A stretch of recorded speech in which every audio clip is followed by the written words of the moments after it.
جب یہ عقیدہ سمجھا دیا اپنے بیٹے کو حضرت لقمان نے، پھر اعمال سمجھا۔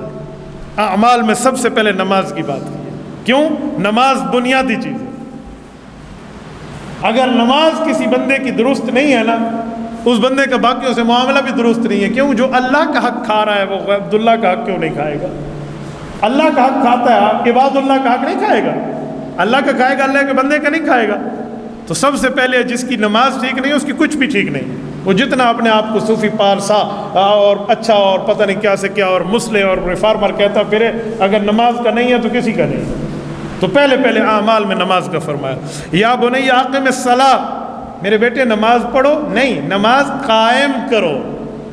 پڑھو کا معنی کبھی پڑھ لیا کبھی نہ پڑھ لیا، قائم کا معنی تجھے اس کے اوقات معلوم ہونے چاہیے اور اس میں پڑھنے کی پابندی ہونی چاہیے۔ یہ ہے اقم الصلاۃ وامر بالمعروف، ہمیشہ اچھائی کی بات کرنا، ونہا عن المنکر، اور برائی کا ساتھی نہ بننا بلکہ برائی کے روکنے کی ترتیبیں بنانا۔ وَاصْبِرْ عَلَىٰ مَا أَصَابَكَ، مصیبت آئے اس کے اوپر صبر کرو، تکلیف آئے اس کے اوپر مستقیم رہنا۔ إِنَّ ذَلِكَ مِنْ عَزْمِ الْأُمُورِ، یہ ایک بڑے اچھے اور بنیادی کام ہے۔ سریکی چاکسوے جڑا توپی ہے، مردانگی تیری یہی ہے کہ تو اس پر مرد بن کے دکھا اور اس کو سہ سکے۔ وَلَا تُصَعِّرْ خَدَّكَ لِلنَّاسِ، یہ معاشرت سمجھائی جا رہی ہے، رہنا کیسے، اعمال پھر معاشرت، پہلے عقائد پھر اعمال پھر معاشرت اور حقوق۔ آخری دو آیات میں وَلَا تُصَعِّرْ خَدَّكَ لِلنَّاسِ، لوگوں کے سامنے اپنی گالوں کو یوں پھونک کر نہ رہنا کہ غصے کی حالت میں، لڑائی کی حالت میں، فساد کی حالت میں، نہیں، تیرے چہرے پر میٹھی مسکراہٹ ہونی چاہیے، کیونکہ دوسرے مسلمان کو ہنس کے ملنا بھی تو ایک صدقہ ہے نا۔ صدقے کا معنی یہ نہیں ہے کہ جیب سے والیٹ نکالو اور 40-50 روپے کسی کو دے دو۔ صدقے کا معنی دوسرے کو ہنس کے ملنا، یہ پہلا صدقہ ہے۔ تو وَلَا تُصَعِّرْ خَدَّكَ لِلنَّاسِ، اپنے چہرے پر خوبصورتی اور سلامتی رکھنا۔ وَلَا تَمْشِ فِي الْأَرْضِ مَرَحًا، اکڑ کے نہ چلنا زمین میں۔ ان اللہ لا يحب كل مختال فخور، اللہ پاک ایسے بندے کو پسند نہیں کرتا جو اس طرح تکبر اور معاملات میں چلے۔ اسی مضمون کو ایک جگہ اور بیان کرتے ہوئے فرمایا انک لن تخرق الارض ولن تبلغ الجبال طولا، تو اکڑ کے کیوں چلتا ہے؟ کیا تو پہاڑوں کو پھاڑ سکتا ہے اور زمین کو اٹھا کے پٹک سکتا ہے؟ یہ تیری قدرت میں نہیں ہے۔ تیری قدرت تو یہ تو چلتے ہوئے ایک پاؤں اٹھائے تو دوسرا پاؤں اس وقت اٹھا نہیں سکتا، تجھے دوسرا پاؤں اٹھانے کے لیے پہلے کو زمین پہ ٹیکنا پڑتا ہے۔ تیری طاقت تو یہ، تو تکبر کس بنیاد پہ کر رہا ہے؟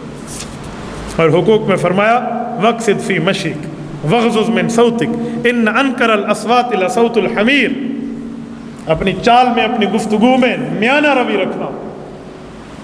جب چار بندوں میں چل رہے ہیں تو اس سپیڈ سے نہ چلو کہ پچھلے پیچھے رہ جائیں۔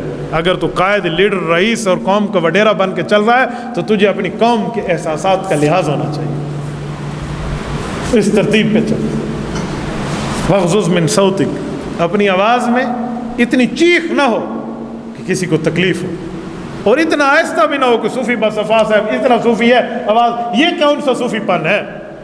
بعض لوگ اتنا آہستہ، بھائی اس طرح آہستہ، ہاں کوئی مجبور ہے، کوئی تکلیف میں ہے، پھر ٹھیک ہے۔ ایک شخص نوجوان آدمی ہمارے سامنے بات کرتے بہت آہستہ، میں نے کہا بھائی کیا؟ ایک بندے کہنے لگے صوفی صاحب، میں نے کہا یہ صوفی صاحب ہے جو دوسرے تک اپنی آواز پہنچا بھی نہیں سکتے؟ کوئی بوڑھا آدمی ہے، کوئی بزرگ ہے، کوئی تکلیف میں ہے، پھر اور بات ہے، لیکن ایک بندہ جان بوجھ کے تصنع اور بناوٹ کرتے ہوئے آہستہ آہستہ بول رہے، یہ صوفی پن نہیں ہے، آپ دوسرے کا حق کھا رہے ہیں۔ تو اتنا بولیں جو دوسرے کو سمجھ تو آئے نا۔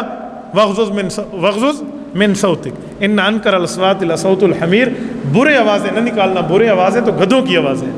حدیث پاک میں کہ مرغ کی آواز جو ہے، مرغ کی اذان، یہ فرشتے کو دیکھ کر ہے، اور گدھے کا ہینگنا جو ہے یہ شیطان کو دیکھ کر، تو اس پر منع فرمایا۔ تو یہ اولاد کو والد تربیت دے رہا ہے۔